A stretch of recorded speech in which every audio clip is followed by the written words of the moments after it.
I like to share my thoughts with you about winning and learning how to win.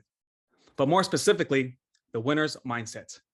I'm not asking you to believe in what I say. I'm not asking you to agree with me. I'm simply asking if there is something that I do say that connects, that fits, that can be applied to your life. I say use it. If not, dismiss it and leave it be. You see, although I may not know you, I tell you what I do know. I know that you are a dreamer, a visionary, an innovator. You are a winner. And I can say that with full confidence and conviction because of my life, because of what I have witnessed with my own students and student athletes. I'm reminded of an experience from this past fall semester. I gave my physical education class a final, as many educators do. So the first part of the final was multiple choice on the various physical education units covered throughout the semester. And the second part was a physical assessment, or famously known as the mile. So before my students lined up onto the track to run, I had a handful of them walk up to me and tell me, Coach B, I can't do it. I can't run the mile under 11 minutes. I'm not going to pass. So I looked at these students and I said, you'll be all right. And you can do it. You may not believe in yourselves, but I do. So use that. So my students ran and they ran hard. When they finished, with their faces red, bent over with their hands on their knees, struggling to catch their breath, I read aloud their times. And each one of those students who counted themselves out before trying, who said they couldn't do it, all passed. Not only did they pass, but many of them ran personal best. So I walked up to these students and I said this: don't you ever count yourself out again before you try. You're much more capable than you give yourself credit for.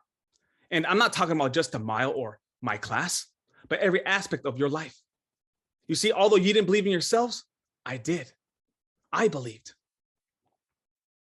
It was Thomas Edison who said, if we did the things we are capable of doing, we would literally astound ourselves. So as I walked back to the locker room, I began to think about this level of self-belief that many young people walk around with every day. A very diminished level, a discouraging level, a heartbreaking level. I'm reminded of past relationships within education and sports.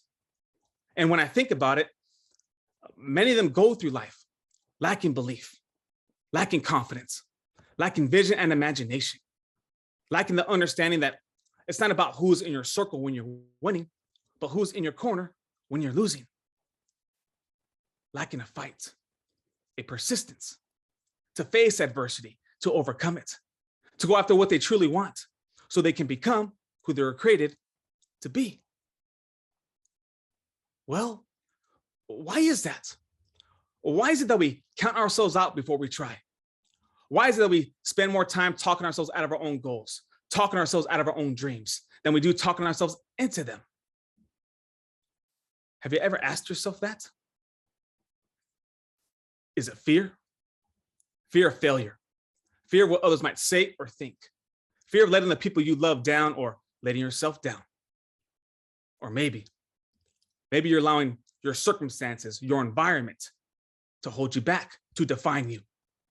Maybe you're allowing others to project their own fears, to project their own limitations onto you. So I have the great privilege to teach and coach both young people and adults in the classroom, outside of it, on and off the football field. This is a calling on my life. It's been said, a coach, a teacher will impact and transform more lives in 1 year than most people do in their lifetime. The famous American comedian, Gabriel Iglesias, is a perfect example of this type of impact. He has his own TV show on Netflix called Mr. Iglesias. And at the end of one of his episodes, he wrote, "This show is dedicated to my high school speech teacher. Thank you for believing in me when I didn't."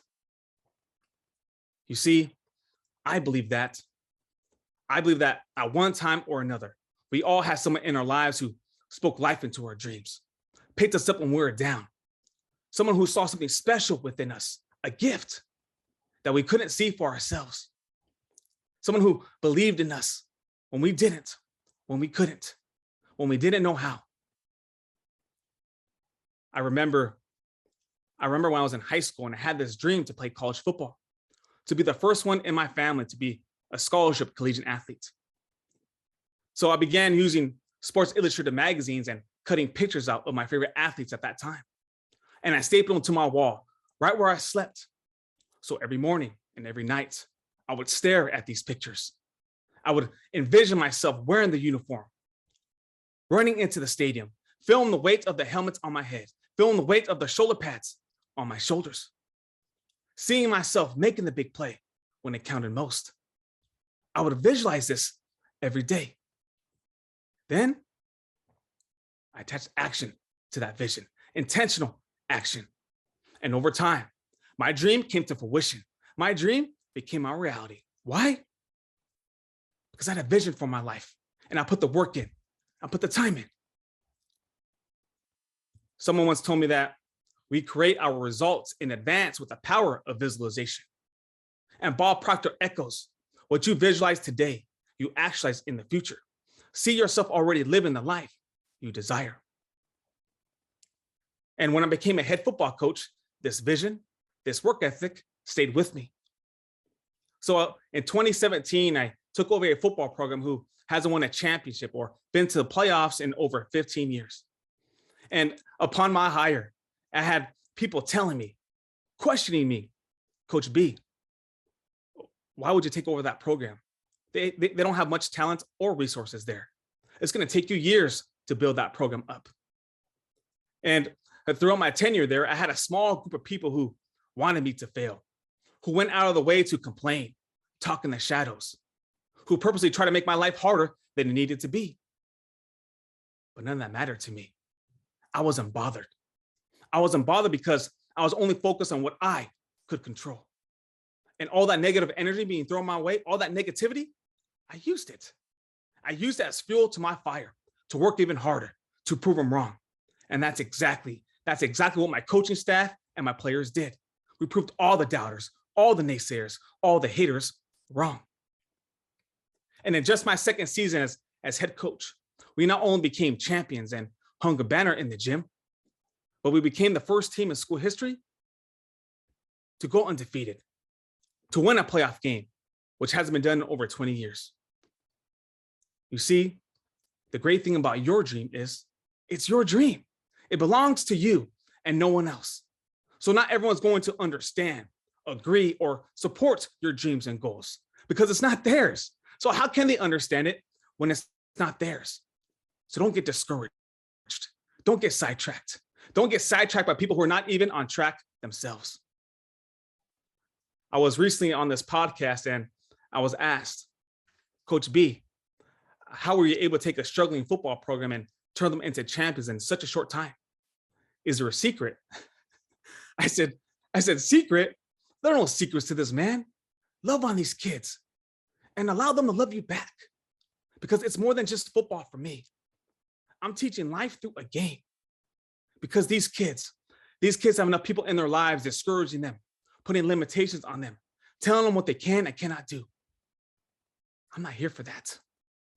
I'm here to believe in them, to empower them, to show them who they could be.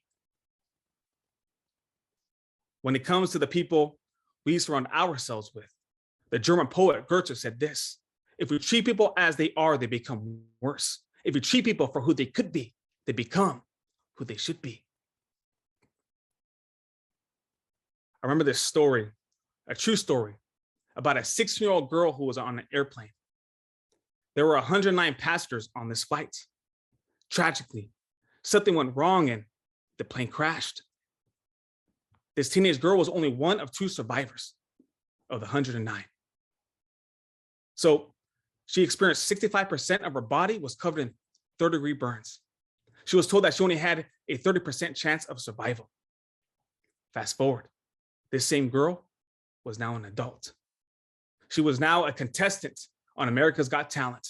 It took over 100 reconstructive surgeries to get her there, but she made it. She was there. So as she stood on stage before the judges, one of the judges asked her, why America's Got Talent? Her response was, I want to share my voice. She goes on to explain that music was her only escape as she laid in her hospital bed bandaged from head to toe, immobile.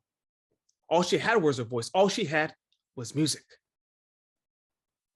So as she stood on stage and she sung her song in front of all of America, with all of her deformities, scars, and physical imperfections due to that tragic plane crash, the cameras began to scan the faces and the reactions from the audience.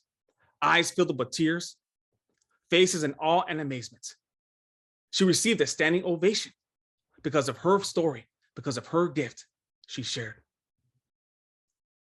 As you look at your life, many people are looking from the outside in. They don't know what you've been through. They can't see the scars within your life, the trauma, the disappointments, the daily mental warfare within yourself, the anxiety, the depression, the heartbreak, the failures. You see, oftentimes in our lives, we need to get knocked down to see what kind of fight we have within us. Because little do we know that the struggle reveals to us, how bad do we really want it? How bad do we really want it? And little do we know that what we are going through is shaping us. It's shaping us for our purpose. I love what the late Chadwick Boseman said about purpose. He said, sometimes you need to feel the pain and sting of defeat to activate the real passion, the real purpose that God predestined inside of you. And my favorite book tells us, I know the plans I have for you, plans to prosper you, not to harm you, plans to give you hope and a future. They don't know what you've been through. They don't know what you're going through. Yet, here you are. Here you stand, which means you still have a purpose. It's the very reason why you are here at this very moment. Because there is always a time and a season under the sun. Your time is coming. Keep working. Keep pushing forward. Don't you dare quit. Don't you dare give up, because you are closer than you think. I've learned that there are no substitutions for persistence. Not education, not intelligence, not even undeniable talent. Because persistence is an absolute necessity. A necessity to win. Persistence is an absolute necessity to accomplish your goals. Persistence is an absolute necessity to become who you were created to be. It must be a mindset, an attitude. It's what all winners and champions have in common. I say this to you today. Begin to have the winner's mindset, to believe in yourself. And if you don't believe in yourself, borrow my belief until you do. Have a clear vision for your goals and dreams. Visualize yourself already having it, already possessing it. Then attach action, intentional action. Surround yourself with people who elevate you, who bring the very best out of you, who see you for who you are and what you can become. And lastly, be persistent. Be persistent for what you want, because nothing of value, nothing of worth ever does come easy. And if you stumble or fall along the way, don't you worry. It's part of the process. It's part of the journey. It's what makes your story your story. In the great words of Les Brown, who said it best, if you fall, and you will fall, be sure to fall on your back, because if you can look up, you can get up. Thank you.